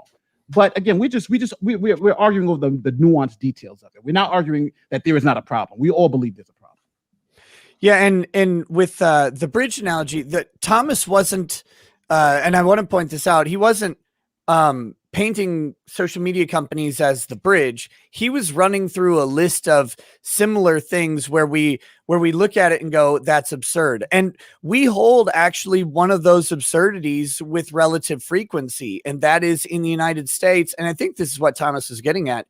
You do have a freedom of travel. The government cannot prevent you from traveling. It's one of the critical elements of the union is that you have the ability to move anywhere that is publicly accessible within the union. However, you don't have a right to travel by a particular means. And this is kind of the lunacy of the airline system in general is like, well, you have a right to travel, but you don't have a right to a plane. It's like, well, then how am I getting to Hawaii? If I don't have a right to get on the plane, it's like, well, get on a boat. Well, what if I can't get on a boat? Then I don't have a right to travel. And with airlines, it's even worse because there's such a public-private partnership going on there that they really shouldn't have the no-fly list be anything other than, in my opinion, following a court process with notice and an opportunity. But there's no due process for that, right? They just put you on the no-fly list, right? Yeah. That's ridiculous. Yeah. And well, people don't even know they're on the crazy. no-fly list sometimes until they try to fly. Right. Yeah. Or people don't know that it's going to flag that they have the same name as someone on the no-fly list, and it's an issue. I love that you brought up the right to travel, because I think California is trying to do away with that too by, if you move out of the state, trying to tax you after you have moved out of the state. That's crazy. I was making a joke in Canada or in other good communist regimes where, in order to make sure that people have the freedom to travel, they just have to give up collateral to ensure that they come back. So you have the freedom to travel, you just need security that you're going to actually come back to the country. California, you have the freedom to travel. It's just going to cost you a little something. It's going to cost you. It's going to cost you. I'm with that. That's called free babysitting. Here, government, you hold on to my kids. I'm going on vacation with the wife. I'll be back to get them. Yeah, wait until you see what your kids think when you come back from the vacation, Nick. True. Dad, what's the redistribution of wealth? Oh God, what have I done? I think, just finalizing the point, I think there's something we can do akin to a common carrier. And where I rambled off a long time ago is largely outside of some very particular exceptions. But I do remember the idea of banning people from like local stores and stuff like that. And as corporatization of grocery stores and things have grown, we've seen actually less and less and less of that. And I think it's because corporations realize they can absorb the risk of the person who wrote one bad check at the mom and pop shop actually coming into a Walmart and not writing a bad check the next time. And so they're willing to do that. And with social media companies, they can absorb the risk of having someone on their platform really, really easy. Twitter now has an AI that detects whether your tweet is mean or not, and then asks you to review it before you post it. Are we really concerned that someone is going to slip something so egregious by the Twitter censors that everybody's in danger from it? No. So we have this ability of pre-detection of everything that goes on. We know that literally every tweet and Facebook post is monitored. In my opinion, there's something to be said where social media companies can go, okay, we don't want to allow this type of speech on our platform. That is not the same thing as saying we don't want to allow this type of speaker on the platform. Yeah, and I think we can draw that distinction. We can say, okay, you can't use a slur on Twitter. All right. Twitter's filters grab the slur and say it just says, sorry, you can't post this. And if you do some creative spelling with like little lines and stuff to make the F before your F slur, then it gets through and Twitter goes yoink and it pulls it back and says that's unacceptable. But they can't remove you from the platform because that just seems I'm going to go back to this every time. They've created a scenario where they have an addictive product. They build an addiction into people, and removing people from an addiction that you put them in is one of the most egregious things I can imagine on the planet. If we walked around injecting people with heroin and then denied them the heroin the next day, so they had to go through the withdrawal symptoms of it, that would be considered cruel and unusual. And Well, Twitter and the FBI actually does that as torture tactics. Right. But it's cruel and unusual if they were a government actor. Again, I understand. I don't want to feel like I'm unsympathetic to the argument. They're big, it's scale. They can't ban them for Walmart. But I still got. I just don't see it. I really just don't see it. I just don't. What I really just don't see is the fact that the Facebook and Twitter are living on a knife edge. Tomorrow there could be some other thing that blows up, like a TikTok is blowing up to compete with YouTube. Even now, YouTube is starting to do shorts now, right? To try to get that TikTok money. Like, oh my God, this is now a thing. And I even would contact some companies who now are coming out to do this Indian company is coming out to do another TikTok version of this, because that seems to be the trend. So like in Triller? 10 years, like Triller, right? But in 10 years or in 15 years, if Facebook is no longer the big dog like MySpace was or like Amazon was, there's some other company that takes its place. Yeah, then I think this argument goes away. I think this argument then changes to the next company, and then we get back to the same issue. But no, you categorize the companies. But if there was actual real legitimate competition, I don't think we'd be having the conversation. If there was competition concurrently and you could be on this platform or that platform, it's a thing that bothered me so much with what happened with Parler. It was like, oh, here's competition, death to you. It was just it was and I get it, because Amazon's like, no, we have the right to choose who's on our web service. It's like, well, but you also had process and a contract and notice, and you just shit all over all of it. Sorry, Viva, go ahead. I think Nate, it's an oversimplification. It's not. You can't say who knows what's going to be in 10 years. AOL did not have the monopoly that Google has now. It didn't come pre-installed, undeletable from iPhones, which are, I don't know, what, 50% of the market. Like 95% of the people who used the internet back then had used AOL. So that I think that's a huge monopoly, right? But we're talking about the what happens when a monopoly gets its monopoly and it's no longer at risk of losing that monopoly. You're at that critical mass with Google right now. The AOL did not come pre-installed on mobile devices that everyone has. The internet was outpacing the growth of AOL. The other thing is, we make an exception for airlines. We say, well, there's a private-public partnership there. It's infrastructure that they're using. That's not different, in my view, than how Google, YouTube, and Facebook and Twitter have used the interwebs, the internet, the fiber optics, the structure that was laid there, the grants that they were given, the tax credits that they were given. There's as much of a the protection they were given. But we were just talking about the no-fly list, though, right? We were just talking about you could be put on the no-fly list because they don't like you then and you can't fly. Even with all these protections, even with all these government grants, they can still just say you can't fly, just like that. Yeah, I mean that's atrocious. But I agree. But it's the state of the law. That illustrates the abuse. Although you had your justification for the no-fly list. 9/11. Scared. 9/11. Yeah. But shouldn't it be like exigency with a search warrant? Like, if you can't prove exigency for the no-fly list, then there has to be process. I don't know why that would be so hard. You can prove after 9/11, you can prove exigency. That's not hard to do. So you have two options there. I don't know why that would be. I don't think that would be egregious or put the public safety at risk.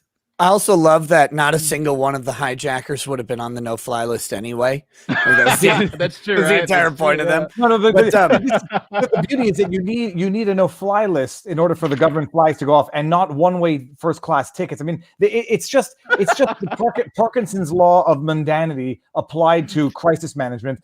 It makes some gesture that is totally useless for the actual problem, but easy to implement, and ignore your own grotesque mistakes, and that's the distraction. It's I love the way you explained that, Viva. That was great. That was great. Yeah. So the interesting thing about all that is, one, I'm with Viva on a lot of this, with the idea that we've given, first of all, the easements required to lay internet lines down it's an impossible feet, like creating your own separate private internet. And look what happened to the one guy who's trying to do it, who is evil overlord Elon Musk. He's the only way he could do literally it was, making Skynet. right, to send the internet to space, because that's the only place that you could actually do it without trying to get an easement across everybody's yard. That's just a tribute to how big of an endeavor it actually is. And of course, everybody's complaining about that because now if you're in the right spot, you got this big line across the sky of these bright little stars. And you're like, what the heck is that thing? Oh, good. Independence Day, finally. But yeah, this We laugh to keep from crying. I want to go back to what you were saying, Nate, because while there is actually this idea, because I said cruel and unusual punishment, and you said if it was the government, but the government has partnered, we'll say, with private communications companies to prevent addictive behavior or to mitigate addictive behavior in the past. And it goes right to TV and television programming. And it's the idea that they own the broadcast waves that companies lease to actually broadcast television signals. And what they've done in the past is say, okay, well, content has to have these sort of things. We can't have kids content that is overly addictive. It's got to have some sort of educational value or whatever it was back in the 80s and 90s. I mean, there are ideas that we can borrow from the past that I think maybe went too far, but would apply pretty simply to social media. And we can't have kids content that's overly addictive, but let's let them have TikTok. Yeah, and Baby Shark. I mean, come on. Well, Jesus, Baby Shark. And take that to the next political level. Can't have content that's too addictive for kids, but allow them to make empower them to make other life-altering decisions at the same age. Let's not get started with that, because that's crazy. I know exactly where you're going with that. Yeah, I think. No, I'm just saying it's just the, what is the word? I think I don't know if cognitive dissonance is the right word, but it's a different standard. When you want to, it's a different standard. Intellectual dishonesty? That could be the other way of describing it. So it was interesting to me because because I did juvenile prosecution, I, before COVID, would regularly talk at high schools and basically be like, hi, I was the prosecutor who came to ruin your life.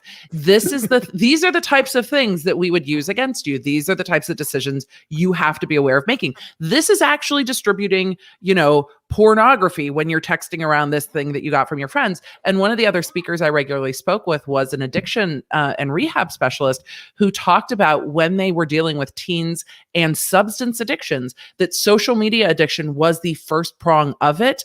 And you could not treat or he was finding in his practice that you could not treat the substance addiction without treating the social media addiction. And I was blown away by that as I started digging into it. I'm like, oh, I mean, everybody wants to be like, oh, weed is the gateway drug. I'm like, weed is not the gateway drug. Twitter and TikTok is the gateway drug, because that acceptance and social acceptance, and it actually can change the pathways in your brain. And it was wild to me. So Rekieta, it's a really well taken point that I hadn't thought about, because I live in the world of pop culture and making fun of Triller's lawsuit against H3. So I have not thought deeply about this, but I love the point is very well taken.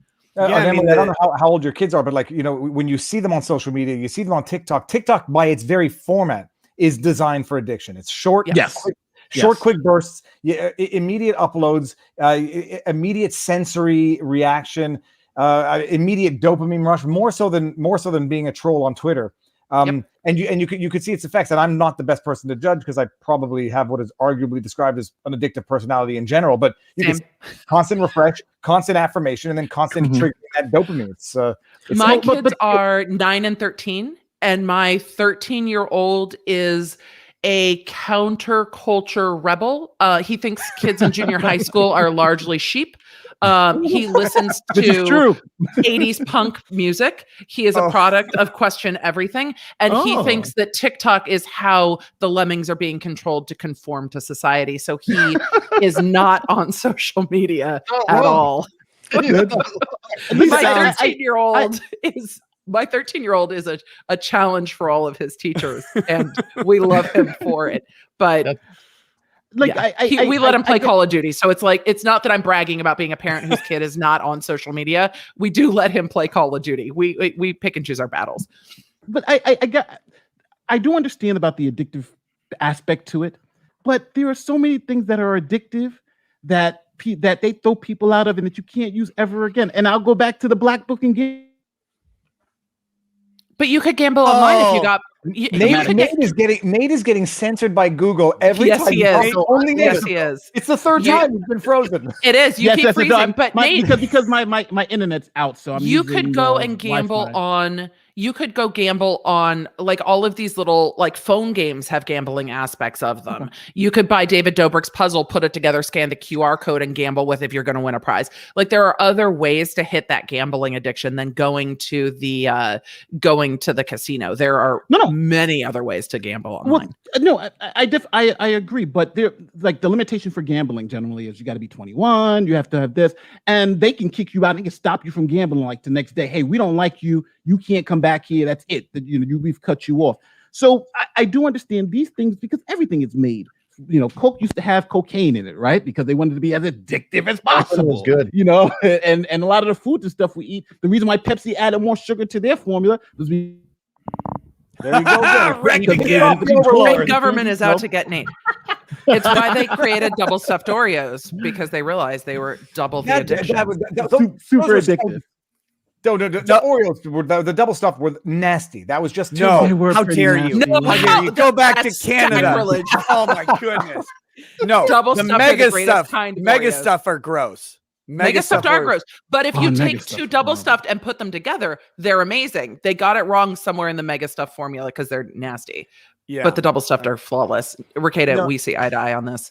And I agree, Nate. Common ground, folks. There are places that build addictions and then can go ahead and kick you out, but nothing as ubiquitous as social media, and nothing as designed to be not just addictive but necessary. It's like it's the delta, man, where all this stuff is coming together. You have the borderline necessity of social media. You have the business necessity of social media, where these companies have built a platform that is specifically designed to bring businesses to them to increase marketability. They know that symbiosis is helpful. That's why they love promoted accounts like Wendy's. When someone gets an edgelord to run a social media account of a major corporation, it gets tons of interaction, it gets tons of advertising dollars, and social media loves it.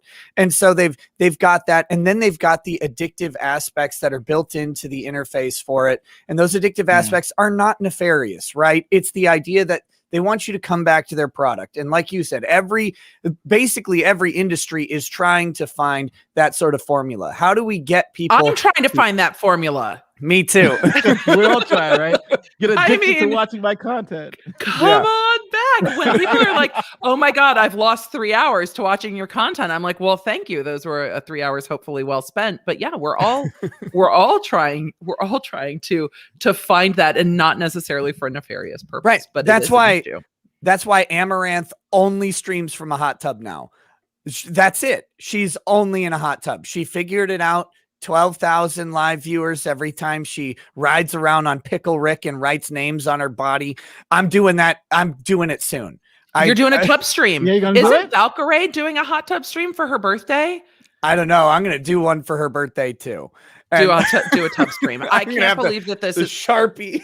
I will tell you what, I share openly and widely that I grew up ADHD, and I still am ADHD. I'm dyslexic. I struggle sometimes with impulsivity. If the internet had been around in this way when I was in my 20s, I would 100% have been a bathtub streamer or a hot tub streamer. I would have probably taken it to the bathtub because I didn't have a hot tub. But these things like that seem like a good idea when you're 20. I don't know how you apply for a job. If you ever need to get a job later that has an actual boss after you've been a hot tub streamer. I don't know how that all works, but did you see from OnlyFans income right into crypto? That's all you do, and you pray that you hit it big. Have you seen that TikTok is rolling out a jobs function where you can apply for jobs within the app of TikTok? That seems terrible. That seems like a terrible. But this is going to how ubiquitous social media is becoming, that you're going to start seeing. I imagine we'll see it if TikTok's doing it. We'll see it on other social media platforms, that they will start creating other types of portals to keep people on the platform. It's like, no, you can live here, you can do everything here, find work here. It's going to just be the oasis, but I'm a big Ready Player One fan, and you're just going to live out your entire life in cyber. Yeah, they've monetized our human relationships. That's all this is really doing. They monetize our, these conversations we're having for free, but the overlords, Google and Facebook. But my last question to you guys is, which websites would you guys consider to be in this field? With it's OnlyFans, for instance. Could you not, is OnlyFans part of that, or are they not part of that? Because they have a huge base. What about some of the dating websites? Could they not kick people off? Even though we're talking about social media, but there's a lot of other websites with millions of users that also would fit this category. So what would be the limiting factor in this? I would suppose. That's a great question. I don't know that there needs to be one. You don't know way. I don't know that there needs to be a limiting factor. And that I think is the issue, right? We were talking about 230 earlier and why abolishing it is tough. And the person who got me on that is the owner of Kiwi Farms, which is notoriously evil. But that being said, he's right. If 230 was taken away, the nature of Kiwi Farms would expose him to constant lawsuits. There'd be no way to regulate it because one guy can't manage a forum, even with like 10 threads. I can't even manage my different stupid social media platforms. So there's no way outside of having either a huge staff of people, which requires a massive platform, or you've got to have algorithmic review, which is with social media companies, we see it's both. You have to have a huge staff of people and algorithmic review to keep up with the content. So I don't think there would be any limit though. I mean, I think the idea is, no, actually, let me take that back. I think if it's clear in the terms of service that this is a private closed club and that you don't have unfettered access and you're not billing it as an open platform, right? It's borrowing from the idea of a public accommodation. And another thing that Thomas touched on, there are public accommodations, and public accommodations mean when you're open to all comers, then you're open to all comers. And that's just how it goes. And you get certain benefits from that exchange. You're not. Yeah, go ahead. No, I was going to say it's the defining the nature of the institution. Twitter was deemed to be, an inclusive free speech platform. If you want to set up a dating app or a dating website, and it's a heterosexual dating site, and it specifically says you can then sort of understand, kicking people out who are, and if it's a gay dating site, you can certainly understand not having heterosexual people come in there and try to disrupt the essence of the private enterprise that is built. But then what about, what if it's Jewish? What if it's just black? That exists too. Same with Plenty of Fish as Christian. You're defining the institution with an identifiable defining element that defines the private company. It's not the same thing as YouTube, which was free speech. Come share your videos. They get you there, and then they say, "Yeah, free speech, but we don't want Republicans, or we don't want Trump supporters." Or they go one step further and disguise it even better.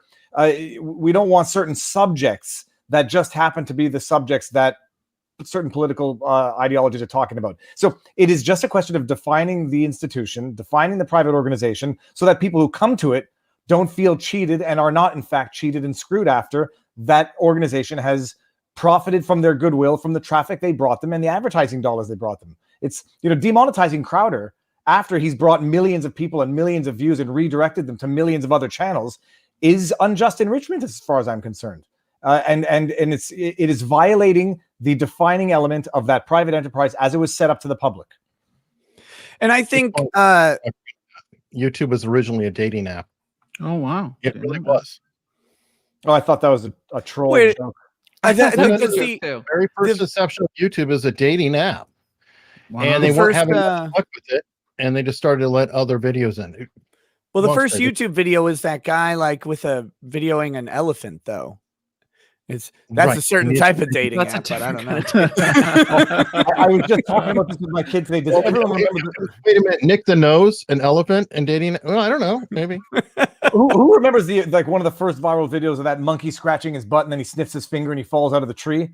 Yeah, that's great. Nope. Because I saw that in an. I was just telling my kid this morning. I saw that in an Austin Powers. I forget which one it was. I think it was the first one when Austin is catching up on the decade that he missed. And I swear to you, I laughed till I cried until I had pains in my stomach and I had to leave the movie theater. But yeah, YouTube back in the day, it was free speech. It was create your own content, share it with the world. There were some of my favorites were the Big Mac rap, which is people going through the drive-through doing a rap and trying to see if the people in the drive-through respond. Like 2006.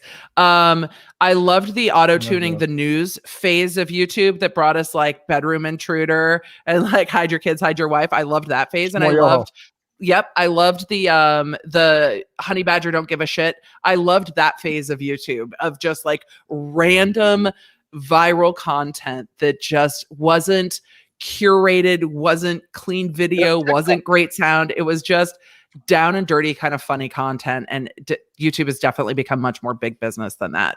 Even TikTok's becoming super curated. But let's not forget too, the model when YouTube first started, we weren't worried about advertising dollars, right? It was just kind of like put everything up and there was nothing. And then when the adpocalypse changed YouTube, right? Because you had advertisers that said, well, hey, I don't want this type of thing. I want to promote my product on this type of content. And then YouTube got together and said, well, we got a lot of money to be made here.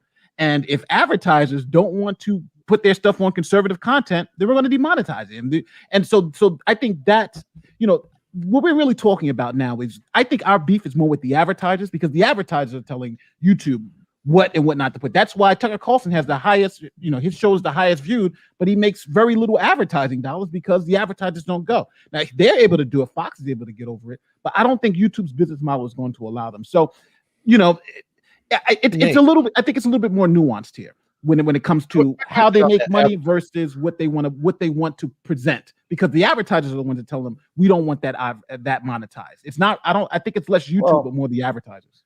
Nate, one question on that though. Seriously. YouTube has the algorithmic ability to figure out whatever we're saying. Couldn't they say, oh, Crowder could probably get ads from Black Rifle Company, or could get ads from a particular conservative group? I mean, why can't YouTube parse out the ads and put like-minded advertisers with like-minded content? Well, you're talking about billions of channels, and on top of that, you're talking about we know how the AI works now, right? We were just talking about how our videos are demonetized because there's no content, even after human review. So when you're talking about this big company, it's going to be hard to get to that nuance. Maybe they can, but Nate, I'll disagree with you vehemently here. Bull crap. It's not the advertisers saying it. It is strictly YouTube trying to control a narrative, even if it compromises their bottom line, and they may wake up to it sooner than later.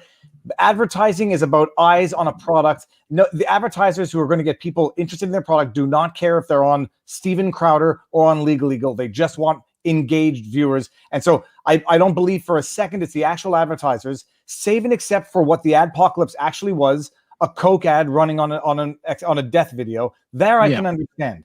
But I don't believe for a bloody second that the advertisers, but for the social media pressure, which is where we get into, the thing, are actually making these decisions. And I believe that what YouTube does is they create this dynamic where they allow the social media mobs to put pressure on the advertisers, which creates the dynamic. But I don't believe that they were responding to any real need. I think they've actually created the crisis from a legitimate reason, after having politicized it. But I don't believe that these advertisers don't want 100,000 people watching a Tim Pool live stream, and they don't want his viewers watching their products. Bull crap. I mean, but look at Tucker Carlson. If that was true, Tucker Carlson would have huge advertisers.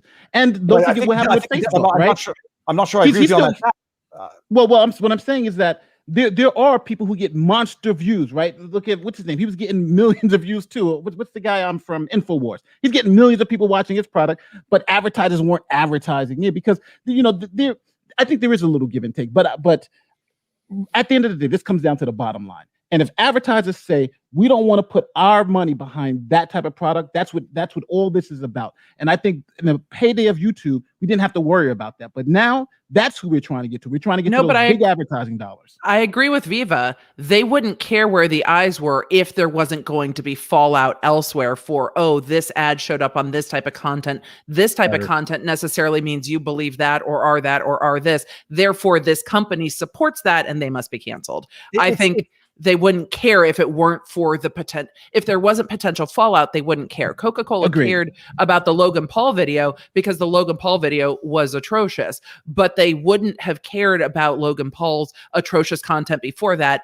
Logan Paul found the line, and I don't disagree that's a line that shouldn't be crossed, but advertisers weren't upset with his horrible prank joke content before that line got crossed because they didn't get called out about it.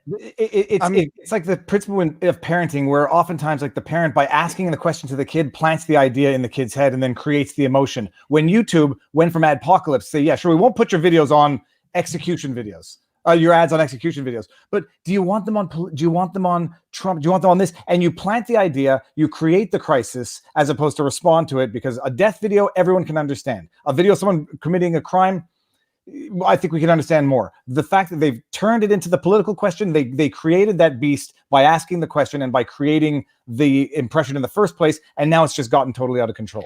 Viva's not the dad who's running over going, oh my God, you're hurt. You're the dad going, you're good, right? It just happened this morning. I'm playing basketball. Kid falls, scrapes his knees. I feel like an asshole because I don't like, oh, right away. It's like, okay, you can scrape your knee. Let's play basketball. You wait for them to react. I agree. But seeing the parents plant the seed in the head through the question they ask, and it happens in law, it happens in life. It's an indirect form of manipulation, sometimes subconscious, sometimes conscious. But it's what they did with the advertising. Dude, you want to be on Trump's? Do you want to be associated with the alt-right? And then you create the problem. I take my parenting with that. Sorry to totally cut you off, Rekieta, but yeah, no kidding. In high school, I'm going to do it anyway. I'm a woman. I'm going to cut you off, and you can't interrupt me. It's rude. In high school, I played men's water polo, and our coach, when you would like dislocate a finger or break something, would like pull it out and push you back in the pool and be like, "You're fine," and you're like, "Oh, yeah, we're fine." It really does. That messaging of no, you're good from an external source can make all the difference in the world. I'm going to my point. Chad, I really should acknowledge it because folks, it'd be cool to look, Nick, you were late. Yeah, go ahead and read that. We're gonna keep cutting you off. Yeah, I think I get the overall. YouTube's ads are targeted, meaning a bad guy from World War II who likes Tide gets an ad for Tide on CNN, or a bad guy from World War II video. Getting rid of bad videos doesn't get rid of anything. One big security theater. What I'm going to do now is the uncomfortable thing, and I'm going to lean more toward, it's not uncomfortable because of this, but I'm going to lean more towards Nate's position and uncomfortably defend YouTube. I think that YouTube is, I think Nate's actually closer to the mark on this one than Viva. Sorry, Viva. Don't worry, I'm not sensitive. But I really don't think that YouTube is as concerned about where the ads are going from their standpoint than the advertisers are. And I actually had a conversation with one of the monetization executives at YouTube, a face-to-face conversation, because I was screaming at the guy about demonetizing a video for the mention of abuse of well, I won't say it, but it was literally just. It was literally green, guys. Keep it. Yeah, that's why I'm not going to say it, because it was literally just the combination of these two words next to each other, and it wasn't. There's nothing graphic. There was nothing about it, but their algorithm picked up those two things, and the guy explained it to me this way. He's like, "Look, if you're talking about that subject, and then a Gap video comes on." With a bunch of kids in it running around in khakis, Gap gets really mad when their advertising dollars are put next to this subject. And he's like, if it were up to me and my team, we don't demonetize anything. We don't care. It's the worst decision we have to make every time we do it on these manual reviews is upholding a demonetization thing of the algorithm, because we know everybody hates it and we want people engaged in content. And I will support that sentiment, because that could have been a customer service sentiment. But if you notice, YouTube has, outside of a very limited set of subjects lately, YouTube has broadly expanded its monetization. And that's because right now YouTube is in an absolute outpouring of advertising dollars, and they need to put those ads on videos. I think that's the big thing. They've got so much ad revenue coming in as companies are relaxing, as they see the end of COVID coming. They know people are going to go out. They've got dollars. All of us, I'm sure, have seen our CPMs go and monetization is going up on more and more videos. YouTube has been making efforts during the election, during COVID. They clamped down absolutely, and I think they saw outside of election advertisements, they saw a big drought of advertising dollars, and I think that played into it as well. But I really think that they're not as concerned viewpoint wise for general things on YouTube right now. Now, specific subjects. But don't they really also? But don't they also lose money for demonetized videos? Like when those videos are demonetized and the ads aren't showing, that's money being lost from YouTube. Unless they just so politically spent where they're saying we don't want to make any money off this 5 million channel. This channel is getting 5 million views and not put any videos on it to lose us thousands and thousands of dollars. It just doesn't make good business sense. So that's why I think this is more advertiser driven than YouTube driven. I don't think YouTube is watching Crowder's videos and we just don't like his videos, and we don't want to make all that millions of dollars that he's going to generate for us. It just doesn't make any sense. I think it's a mix. I do think it's a mix, though. I think there are certain subjects where YouTube takes a specific interest, and they definitely do this. I mean, they do it around COVID. They did it surrounding the election. There's probably a couple that aren't as public that they really do hone in on. But I think largely speaking, you're right. I think for the most part, YouTube would love to put ads, and they do. They actually, the yellow icon, the limited ad status, they're still putting ads on there. They're just low CPM ads that come out, and they're really cheap buys that they have for advertisers who are comfortable with adult content or older age content or whatever it is, more risque things. And that's when you get like underwear ads or whatever, as opposed to, bank ads. I'm going to answer somebody in the chat real quick. They're saying, well, even demonetized videos get ads. Well, for instance, I had 2 videos with the same amount of views. One made like $300 that was monetized. The other one made something like $6. With so limited ad, when that yellow thing comes up, that is a drain on cash. But so they're talking about demonetized, and YouTube puts ads on them. YouTube gets paid. The creator gets jack. No, there's no get limited ads, still. no ads. Even limited ads, believe it or not, guys, we get paid. It's just that low. Like the ad buy that they do on those videos. Clarify 2 things here. Demonetized means limited or no ads, and it means that they do run some ads, so you might notice it on a video. Now, a channel that is not partner verified or a channel that has been demonetized, that channel gets nothing. And so any ads they run on that channel go straight to YouTube. Now, so the distinction for the crowd to appreciate, demonetized does not mean demonetized. It means limited to no ads. It means you get 10% of what a green lighted video would get when you get the yellow icon. Red, no ads. You'll never see no ads on certain things. You'll never see ads on certain things. Channels that have been demonetized or are not partner verified, you'll see ads on those. YouTube gets it all. Now, but Nick, I agree with you in the sense that it doesn't make business sense for some issues. And so they do it on some issues as a hard stance for whatever the reason. Other issues, it's advertiser geared. I can understand that. Gap with the person whose name cannot be spoken. But there's 2 reasons why the argument does not make sense, because there are still other ads that would not mind being there. And with the targeted ads that they have, and with the ad profile that the advertisers fill out, what are your criteria? There's no risk that the Gap will end up on a video like that, just based on the algorithm, based on the criteria.